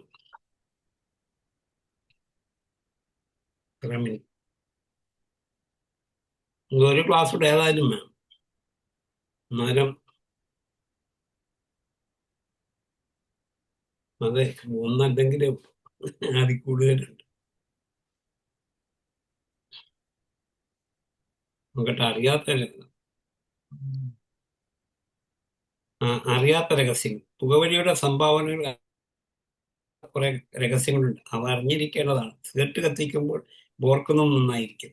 3 വലിക്കാരിൽ ഒരാൾ വീതം സ്വയം കൊല്ലുന്നു. അകാല ജന്മത്തിന്, അപസതയ്ക്കും ഡിസബിലിറ്റിക്കും പ്രധാന കാരണം പുകവലി തന്നെ. ലോകത്ത് സംഭവിക്കുന്ന 5 മരണങ്ങളിൽ ഒന്ന് പുകവലി മൂലമാകുന്ന രോഗമുണ്ടത്രേ. പുകവലിക്കുന്ന 1000 ചെറുപ്പക്കാരിൽ ഒരാളെങ്കിലും 6 പേർ റോഡപകടങ്ങളിൽ മരണമടഞ്ഞേക്കാം. എന്നാൽ 250 പേരെ അകാലത്ത് പുകവലി കൊന്നുകളയുന്നുണ്ട്. എരിഞ്ഞടങ്ങുന്ന ആയുസ്. പുകവലിക്കുന്നയാളുടെ സമയത്തിൽ മണിക്കൂറിൽ 55 മിനിറ്റേ ഉള്ളൂ. അയാൾ വലിക്കുന്ന ഓരോ സിഗരറ്റും 5.5 മിനിറ്റ് വീതം വെട്ടിക്കുറയ്ക്കും. 25 വയസ്സിൽ ചെറുപ്പക്കാരൻ ദിവസം ശരാശരി 20 സിഗരറ്റ് വലിച്ചാൽ 5 വർഷം നേരത്തെ മരിക്കും. വലിയുടെ തോത് കൂടുന്തോറും ആയുസ് കുറയും.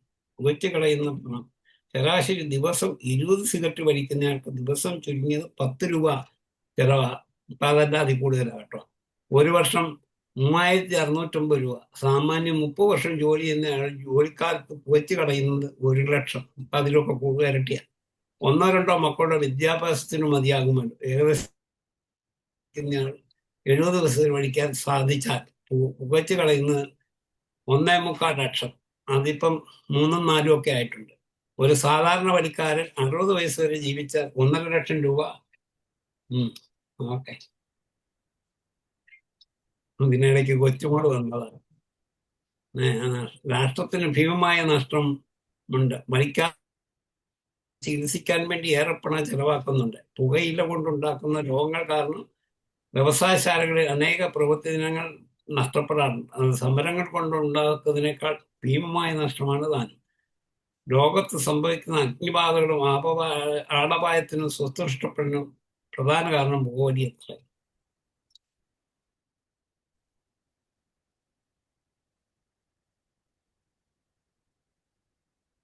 ഇനി എത്ര മിനിറ്റ് ഉണ്ട്? ഇനി നമുക്ക് ഇപ്പൊ 18 ഇനി 12 മിനിറ്റ്. ഒരു 5-10 മിനിറ്റ് കൂടെ കൊണ്ട് അല്ല, ഒരു 5 മിനിറ്റും കൂടെ എടുക്കാം സാർ, അല്ലേ? ആയിക്കോട്ടെ. പുകവലി വ്യവസായം കൊണ്ട് രാഷ്ട്രത്തിന് കിട്ടുന്ന വരുമാനം എത്ര ഗണ്യമല്ല. പുകവലി നികുതി മറ്റു തരത്തിൽ ഈടാക്കുന്നതേ ഉള്ളൂ. എതിർപ്പ് കൂടാതെ രാഷ്ട്രീയ സ്വസ്ഥതയോടെ ശേഖരിക്കാം ഒന്നും ഈ നികുതിക്കില്ല. പുകവലി മൂലമുണ്ടാകുന്ന രോഗങ്ങളും അവിടെ ചികിത്സയ്ക്ക് ചെലവാക്കുന്ന വൻതുകയും ജോലിക്ക് ഹാജരാക്കുക, തീപിടുത്തം, അപകടങ്ങൾ വഴി വരുന്ന സാമ്പത്തിക നഷ്ടവും പരിഗണിച്ചാൽ പുകയില വ്യവസായത്തിൽ നിന്ന് രാഷ്ട്രത്തിന് കിട്ടുന്ന വരുമാനം ഒന്നുമില്ല. തൊഴിലവസരങ്ങൾ മറ്റൊരു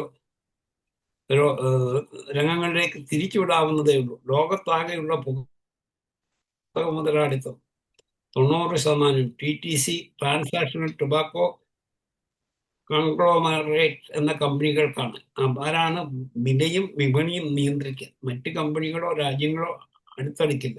വലിയ വരുമാനം പ്രതീക്ഷിക്കുകയും വേണ്ട. എങ്കിൽ പിന്നെ മരണക്കെണിയെ ഒരുക്കി പണം ഉണ്ടാക്കാൻ നിർത്തല്ലോ. പൈസ ഭരിക്കുന്ന ആളുടെ അടുത്തിരുന്നാലും ആവശ്യത്തിന് ഭരിക്കാം. അതും അപകടമാണ്. ചിലപ്പോൾ ഭരിക്കുന്ന ആളെക്കാൾ അപകടം അടുത്തിരിക്കുന്ന ആൾക്ക് എന്ന് വരാം. ഭരിക്കുന്ന ആൾ ഫിൽറ്ററിൽ കൂടി വലിക്കുമ്പോൾ അകത്തു പോകുന്ന നിക്കോട്ടിന്റെയും കാർബൺ മോണോക്സൈഡിന്റെയും ടാറിന്റെയും അളവ് കുറഞ്ഞിരിക്കും. വളരെ അടുത്തിരുന്ന് നേരിട്ട് വലിച്ചാൽ വിഷാംശങ്ങളുടെ അളവ് കൂടിയിരിക്കും. എങ്കിലും അന്തരീക്ഷ വായുവിൽ കുറേയൊക്കെ ലയിച്ച് ചേർന്ന് കാഠിന്യം കുറയുന്നുണ്ടാകും. വാതിലും ജനലും അടഞ്ഞു കിടന്ന മുറിയിലും ബസ്സിലും കാറിലും ഒക്കെ അടുത്തിരുന്ന് പുകവലിക്കുക എന്നവർ മറ്റുള്ള ദ്രോഹമാണ്. പുകവലിക്കരുതെന്ന് എഴുതി വെച്ചിരിക്കുന്ന ബസ്സിലും ഇവർക്ക് വലിച്ചേ പറ്റൂ. അല്ലെങ്കിൽ സ്ഥലത്ത് എത്തുന്നതിന് മുമ്പ് ആളടിഞ്ഞു പോകുമെന്ന് മറ്റ് അവരെ തടസ്സപ്പെടുത്തിയാൽ പുകവലിക്കാർക്ക് അവകാശമുണ്ട് എന്നുള്ള ധാരണയാണ്.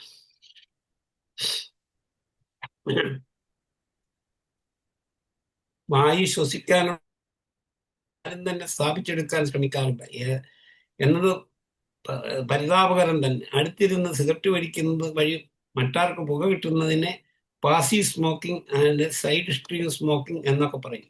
മധുപിതിമിന്റെ ആനന്ദ ലഹരിയിൽ മുഴുകി ഒട്ടിച്ചേർന്നിരിക്കുന്ന ഭാര്യയ്ക്ക് പുകവലിക്കുന്ന പുതുമണവാളം നൽകുന്നു, മറ്റനുഭവിക്കുന്ന പങ്കുവറ്റുന്നു. സ്നേഹത്തിന്റെ ആദ്യാനുഭവ രീതിയിൽ പുതുമണവാട്ടി അതിർത്തി പ്രവർത്തിച്ചെന്ന് വരില്ല. ലക്ഷക്കണക്കിന് വാഹനങ്ങളും ഏറെ ഫാക്ടറികളും സദാ പുക തുപ്പുന്ന പട്ടണങ്ങളുടെ അന്തരീക്ഷവായു ശുദ്ധമാണെന്നോ അല്ലല്ലോ.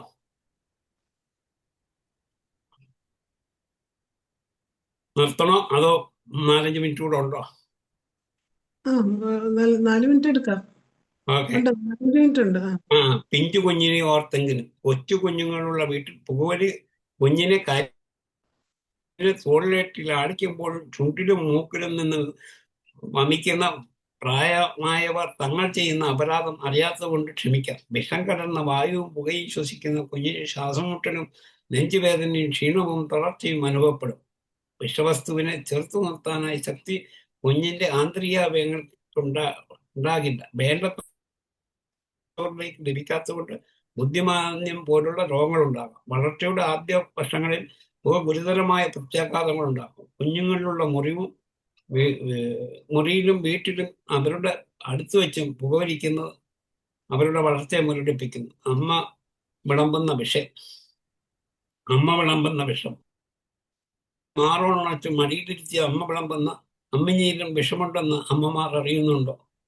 അത് ആസ്വദിച്ച് വലിച്ചു കുടിച്ച് വിശപ്പടക്കുകയോ സ്നേഹം നുകരുകയോ ചെയ്യുന്ന പൊന്നുമോനും മോൾക്കും വിഷമാണ് തങ്ങൾ വലിച്ചു കൂട്ടിക്കുന്നതെന്നറിയാൻ പ്രായമായിട്ടില്ല. പുകവലിയോ വലിക്കുന്നവരോടോ വസിക്കുകയോ ചെയ്യുന്ന അമ്മമാരെങ്കിലും ഇത് അറിഞ്ഞിരിക്കേണ്ടതാണ്. വലിക്കുന്ന സ്ത്രീകളുടെ കാര്യം പറയേണ്ടതില്ലല്ലോ. വലിക്കുന്നവരോട് കൂടെ വസിക്കുന്നവർക്കും വിഷാംശം ധാരാളം കിട്ടും. അമ്മയുടെ രക്തത്തിൽ നിന്നും മുലപ്പാലിൽ അത് കുടിക്കുന്ന കുഞ്ഞിന് നെഞ്ചുവേദന, ശ്വാസമുട്ടൽ, ശ്വസനവ്യൂഹത്തിൽ രോഗസംക്രമം എന്നിവ ഉണ്ടാകും. കുഞ്ഞുപ്രായത്തിൽ പ്രതിരോധ ശക്തി കുറവാണല്ലോ. വലിക്കുന്നവരുടെ കുഞ്ഞുങ്ങൾക്ക് ഈ വക രോഗസാധ്യത വലിക്കാത്തവരുടെ കുഞ്ഞുങ്ങളെ അപേക്ഷിച്ച് ഇരട്ടി വെച്ച്. വലിക്കുന്ന അമ്മമാർക്ക് പ്രസവം എളുപ്പമായിരിക്കില്ല. ശിശുമരണം കൂടിയിരിക്കും. അമ്മയുടെ ഉദരത്തിൽ വെച്ച് തന്നെ കുട്ടി മരിക്കാനുള്ള സാധ്യതയും ഏറെ. കുഞ്ഞിന് തൂക്കം കുറവായിരിക്കാനും മാസം തികയാതെയുള്ള പ്രസവം, കുഞ്ഞ് ജനിച്ച ഉടനെ മരിക്കലും. കുഞ്ഞിന് ആയുസ് വേണമെങ്കിൽ അമ്മമാർ പുകവലിക്കാതിരിക്കണം. ഭർത്താക്കന്മാരെ സ്നേഹിക്കുന്ന പൂർവ്വം അതിൽ നിന്ന് പിന്തിരിക്കുക. മറ്റുള്ളവരുടെ അടുത്തിരുന്ന് പുകവലിക്കുന്ന ഒഴിവാക്കുക. വലിക്കാരുടെ ഭാര്യമാർ പുകവലിക്കാത്തവരുടെ ഭാര്യമാരെക്കാൾ കൂടുതൽ വലിക്കുന്നവരുടെ ഭാര്യമാണ് ശ്വാസകോശ അൾസർ പിടിപെടുക. മരിക്കുന്നത് ഏതും അടുത്ത കാലത്ത് വൈദ്യശാസ്ത്ര ഗവേഷണങ്ങളിൽ വെളിപ്പെടുത്തിയിട്ടുള്ളത് ഭാര്യമാർ സൂക്ഷിക്കുക. ഭർത്താവിനെ രക്ഷിച്ചാൽ സ്വയം ആയുസ്സും കൂട്ടാം. ഇതൊക്കെ ഉണ്ടാകാം. 1980 കെനിയയിലെ ആരോഗ്യവകുപ്പ് മന്ത്രി ആൽബർട്ട് മാംഗൂഗു പൊതുസ്ഥലങ്ങൾ പുകവലി നിരോധിച്ചത്. അതൊരു ദീർഘവീക്ഷണത്തോടു കൂടി ഇതും ബുദ്ധിപരവുമായ നാട്ടിൽ അങ്ങനെ നടപ്പിലായിട്ടുണ്ട് പലയിടത്തും. പുക നൽകുന്ന രോഗങ്ങളാണ് അടുത്ത ക്ലാസ് വിട്ടെടുക്കാം. ഓക്കെ. ആർക്കെങ്കിലും സംശയങ്ങളോ കൂട്ടിച്ചേർക്കാനോ ഉണ്ടെങ്കിൽ ചേർക്കോ പറയോ. എന്തെങ്കിലും പറയാനുണ്ടെങ്കിൽ പറയാം. സംശയങ്ങളുണ്ടെങ്കിൽ അറിയാവുന്നതാണെങ്കിൽ പറയാം. ഓക്കെ. കേട്ടുകൊണ്ടിരുന്ന എല്ലാവർക്കും നമസ്കാരം. സാറ് പറഞ്ഞ പോലെ ആർക്കെങ്കിലും സംശയം ഉണ്ടെങ്കിൽ ഹാൻഡ് റൈസ് ചെയ്യണേ. 5 മിനിറ്റ് ഉണ്ട്. ഹാൻഡ് റൈസ് ചെയ്യണേ. അടുത്ത ക്ലാസ്സിലെ കുറച്ച് കേസുകളും അതിനുള്ള മെഡിസിൻസും ഇതിന്റെ ബാക്കി ഭാഗം കൂടെ പറയാം. 2ാം ഭാഗം. കുറച്ചേ കാണോ. പുകവലി എന്ന് പറഞ്ഞാൽ എന്നതാ? കുറച്ചേ ഉള്ളെന്ന് വിചാരിക്കും. അത് ഡീറ്റെയിൽസ് ആയിട്ട് പഠിച്ചു വരുമ്പം ഒരുപാടുണ്ട്. സാർ ഇത്രയും റെഫർ ചെയ്ത് ഇത്രയും ഒരു നോട്ട് തയ്യാറാക്കി ഞങ്ങൾക്ക് വളരെ എളുപ്പമായിട്ട് തരുന്നതാണ്. ഈ ഇംഗ്ലീഷിൽ ചെയ്യാൻ കുറച്ചുകൂടെ എളുപ്പമാണ്. മലയാളീകരിക്കാൻ ചില പദങ്ങളൊക്കെ ബുദ്ധിമുട്ടാണ്. ആർക്കെങ്കിലും എന്തെങ്കിലും സംശയമോ ചേർക്കാനോ ഉണ്ടോ? ആർക്കും സംശയമില്ല, ചേർക്കാൻ ഇല്ല. എല്ലാം മനസ്സിലായല്ലേ? ഒന്നും മനസ്സിലായില്ല. ഓക്കെ. അല്ല, ഇന്നിപ്പം സംശയം വരത്തക്ക കാര്യങ്ങളില്ലായിരുന്നു. അതുകൊണ്ടാ സാറേ നമ്മള് ഇനിയിപ്പം മെഡിസിനിലേക്കൊക്കെ വരുമ്പോഴാണ്. എബ്രഹാം വൈദ്യർ ഡോക്ടർ ഉണ്ടല്ലോ, എന്തെങ്കിലും കൂട്ടിച്ചേർക്കാനുണ്ടോ ഡോക്ടറെ?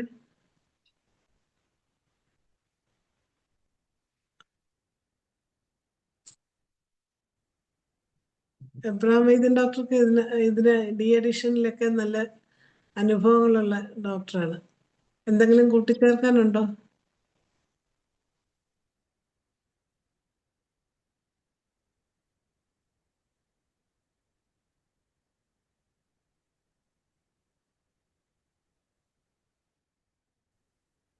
സംശയങ്ങൾ ആർക്കുമില്ല.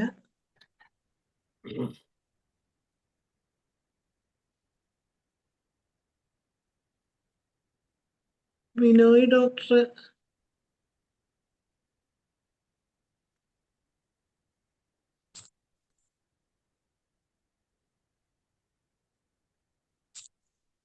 ഷൈല ഡോക്ടർ ഉണ്ടോ? പിന്നെ ഇതിന്റെ കൂട്ടത്തിൽ ഒരു സൈക്കോളജിക്കൽ ഈ പണ്ടൊക്കെ രാജാക്കന്മാര് നേരിട്ട് കള്ളന്മാരെ പിടിക്കാൻ പോകുമായിരുന്നു, കുതിരപ്പുറത്താവാം. എന്നാലും കള്ളന്മാർ ഒളിക്കുന്ന ടുബാക്കോ കാർഡില്ല. കാരണം ടുബാക്കോ കാർഡിന് കുതിര കയറുകയില്ല. കാരണം കുതിരയ്ക്കാണ് ലോകത്തിലെ ഏറ്റവും വലിയ ശക്തി. ഏതിൻ്റെ ഒരു കാര്യം പറഞ്ഞാലും ഇത്ര ഹോഴ്സ് പവർ എന്നാണ് പറയുന്നത്. എപ്പോഴും എല്ലാവരോടും പറഞ്ഞ് മനസ്സിലാക്കുന്ന ഒരു കാര്യം, നമ്മുടെ ശരീരത്തിൻ്റെ ഊർജവും അതുപോലെ സെക്സിനെയും ബാധിക്കും എന്ന് കൗൺസിലിങ്ങിൻ്റെ അകത്ത് പ്രത്യേകം പറയും. അത് പറയുമ്പം തീർച്ചയായിട്ടും ഈ നിക്കോട്ടിൻ ചെന്ന് കഴിയുമ്പം ഇത് ഉത്തേജനം കുറയും. അത് പറയും. അതുപോലെ പല പല വൈകല്യങ്ങളുണ്ടാകാം. ഇതൊക്കെ പറഞ്ഞ് മനസ്സിലാക്കുമ്പം തന്നെ മനുഷ്യൻ തന്നെത്താനെ അവത്തിൽ നിന്നൊക്കെ പിന്തിരിയാൻ ഒരു ഉത്തേജനം ഉണ്ടാകും. പിന്നെ ആസിഡ് കിട്ടിയാലും കുടിക്കുന്ന മനുഷ്യനെ ഇപ്പൊ കൂടുതൽ എന്ന് പറഞ്ഞ പക്ഷേ എന്നാ കിട്ടിയാലും കുടിച്ച് ഉത്തേജനം കിട്ടണം, സന്തോഷം കിട്ടണം എന്ന് വിചാരിക്കുന്നവൻ്റെ അടുത്ത് ഒരു രക്ഷയില്ല. ചിലർക്കൊണ്ട് ഇത് നിർത്തിയാൽ കൊള്ളാവുന്നുണ്ട്, എങ്ങനെ നിർത്തണമെന്ന് അറിയത്തില്ല. അവർക്ക് പറഞ്ഞു കൊടുത്തു. അതുപോലെ തന്നെ ചില ഇതൊക്കെ ഞാൻ ഒത്തിരി പേരെ കുറച്ചിട്ടുണ്ട്. അപൂർവം ചിലരെ കുറയ്ക്കാൻ പറ്റാത്തവരും. ഞാൻ പറഞ്ഞല്ലോ, വേറെ ആരും സംശയം ചോദിക്കാത്തതുകൊണ്ട് സമയമുള്ള എബ്രഹാം വൈദ്യൻ ഡോക്ടറെ സംസാരിക്കാം. ഹലോ, കേൾക്കാമല്ലോ? കേൾക്കുന്നു. ശ്രീധരക്കറപ്പ് സാറിന്റെ വളരെ ആധികാരികമായിട്ടുള്ള സംസാരമായിരുന്നു. അപ്പോൾ സയന്റിഫിക് ആയിട്ടുള്ള ട്രീറ്റ്മെന്റ് പാർട്ട് എടുത്തതിൽ തന്നെയും ഇതിന്റെ സാമൂഹിക വശങ്ങളും എല്ലാം ഭംഗിയായിട്ട് അവതരിപ്പിച്ചു. എല്ലാം വളരെ ഭംഗിയായിട്ട് അവതരിപ്പിച്ചു. എനിക്ക് ഉൾക്കൊള്ളാൻ പറ്റുന്നത് ഈ വശങ്ങളെല്ലാം പഠിച്ചുകൊണ്ട് 1905 മുതൽ 2000 വരെ ഉള്ള കാലഘട്ടത്തിൽ ഈ ടുബാക്കോക്കെതിരെ ക്യാമ്പയിൻ തന്നെ ഞങ്ങൾ കുറച്ച് ഡോക്ടർമാർ നടത്തിയിരുന്നു. നാഷണൽ സെന്റർ പിന്നെ നാഷണൽ സെന്റർ എന്നൊരു സംഘടന കീഴിലാണ്, നിഹാർ തന്നെ സംഘടനയാണ് നടത്തിയത്. അപ്പോൾ ഇതിന് ഒരു വളരെ അന്ന് ബസ്സിലും എല്ലാം പുകവലിക്കുന്ന ശല്യമായിരുന്നു. അത് ഒഴിവാക്കാൻ വേണ്ടി മഞ്ഞക്കാർഡിൽ ഒരു ഇത് കൊണ്ടുവന്നു. മഞ്ഞക്കാർഡ് ആർക്കെങ്കിലും ഓർമ്മയുണ്ടെന്ന് അറിയണ. അതായത് റെഫറി കളിക്കുന്ന ഫുട്ബോൾ കളിക്കുമ്പോൾ ഫൗൾ ചെയ്യുന്നവർക്ക് എടുത്ത് മഞ്ഞക്കാർഡ് കാണിക്കുന്ന ഒരു ലോക ഫുട്ബോൾ ടൈമിലാണ് ഇത് ഇൻട്രസ്റ്റ്. എന്നൊരു മഞ്ഞക്കാർഡ് കൈ വെച്ച് അതെടുത്ത് രോഗിക്ക് കൊടുക്കുക, പുകവലിക്കുന്ന കൊടുക്കുക. അപ്പം ഇതിന്റെ ഇൻസ്ട്രക്ഷൻ ഒരുപാട് ഉണ്ട്. പിന്നെ അത് ഭാഷ മനസ്സിലാക്കാത്ത പ്രശ്നങ്ങളുണ്ട്. കാർട്ടൂൺ റെപ്രസെന്റേഷനായിട്ട് എടുത്തത്. അങ്ങനെ ആയിരക്കണക്കിന് കാർഡുകൾ അടിച്ച് കൊടുത്തിരുന്നു. അതിനുശേഷം പിന്നെ ഈ പുകവലി എങ്ങനെ നിർത്താം എന്നുള്ള ഇതിന് അമേരിക്കൻ ഒരു പിന്നെ ടുബാക്കോ ഇൻസ്റ്റിറ്റ്യൂട്ടിന്റെ അവരുടെ ഒരു പ്രസിദ്ധീകരണം ഉണ്ടായിരുന്നു. അതനുസരിച്ച് 14 ദിവസം കൊണ്ട് എങ്ങനെ പുകവലി നിർത്താം എന്ന ഒരു ഗൈഡ് ഉണ്ടായിരുന്നു. അത് മലയാളത്തിലേക്ക് തർജ്ജമ ചെയ്ത് നമ്മുടെ ഇവിടുത്തെ സ്റ്റൈലിൽ ഞങ്ങൾ പ്രസിദ്ധീകരണം നടത്തിയിരുന്നു. അതൊക്കെ കൊണ്ട് നല്ല ഇതിന് വർക്ക് ഒരുപാട് ചെയ്തുകൊണ്ട് സാറ് പറഞ്ഞ കാര്യങ്ങളെല്ലാം എനിക്ക് അതിശയം വരുന്നു. ഈ പ്രായത്തിൽ ഇത്രയും സാമൂഹിക വശങ്ങൾ പഠിച്ച് അവതരിപ്പിച്ച ക്ലാസ് വളരെ മനോഹരമായിരുന്നു. ഓർമ്മയുണ്ട്. എന്തായാലും അന്ന് ഞങ്ങൾ അത്രയും വർക്ക് ചെയ്തുകൊണ്ടിരിക്കുന്ന സമയത്താണ് പുകവലി നിരോധനം, പബ്ലിക് പ്ലേസിൽ നിരോധനം ഏർപ്പെടുത്തിയത്. അതിനുശേഷം പുകവലി കുറഞ്ഞു. പിന്നെ ക്യാമ്പയിനൊക്കെ നിർത്തി പോകുമായിരുന്നു. അപ്പോൾ ട്രീറ്റ്മെന്റ് സൈഡിലും ഒരുപാട് കാര്യങ്ങളുണ്ട്. അപ്പോൾ സാറ് അത് ഭാഗം വന്നിട്ടില്ല. ആ ഭാഗം വരുമ്പോഴത്തേക്ക് കൂടുതൽ കേൾക്കാം എന്ന് കരുതുന്നു. വളരെ സന്തോഷം. സാറിന് നന്ദി പറയണേ.